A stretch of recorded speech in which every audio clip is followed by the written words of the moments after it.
బుర్రవీణ అనేది ఈ ఫస్ట్ పేరు దీని పేరు తంత్రి వాయిద్యమే అంటారు. తర్వాత బుర్రవీణ అనేది తర్వాత వచ్చింది.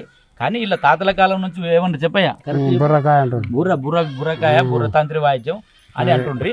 దీనిలో ఏక్తార ఉంటది, తర్వాత కిన్నెర ఉంటది, తర్వాత చోది చెప్పేటప్పుడు ఉపయోగించే ఏక్తార, తర్వాత తత్వాలు వాడే ఏక్తార ఎక్కువగా, తర్వాత చోదికి మాత్రం దేవుళ్ళని దలిచే ఏక్తారని వాళ్ళతోనే వాడేది. చిన్నగా ఇంత ఉంటుంది, ఇంతనే ఉంటుంది. ఆ మీరాబాయి చేతులు ఉండేది ఇంతనే ఉంటుంది. తర్వాత కిన్నెరనే మాత్రం 3 మెట్లు, 7 మెట్లు, 9 మెట్లు, 12 మెట్లు అని ఉంటాయి. కానీ ఇది మాత్రం స్పెషలైజేషన్. ఎస్పెషల్లీ ఈ గజ్జల పుల్లతోన ఈ కాశ పుల్లతోన కొట్టుకుంటూ ఈ వాయిద్యం అనేది కింద పెట్టి ఒక టేబుల్ మీద పెట్టి కొడతారు అన్నట్టు. అట్లా దీని వాయిద్యం నిలబడడానికి సౌకర్యం లేదు ఇక్కడ. నిలబడితే మామూలుగా ఏకతార లేకనే వాయిల్సి వస్తుంది. కానీ దీని పూర్తి స్థాయి ఈ సంగీతాన్ని వినాలన్నా, ఈ వాయిద్య సంగీతం ఈయన పాటను ఆస్వాదించాలంటే మంచిగా కింద కూర్చొని సుఖాసనంలో కూర్చొని ఇట్లా కొట్టుకుంటూ పాడతారు. ఎక్కువ తత్వాలు వాడతారు.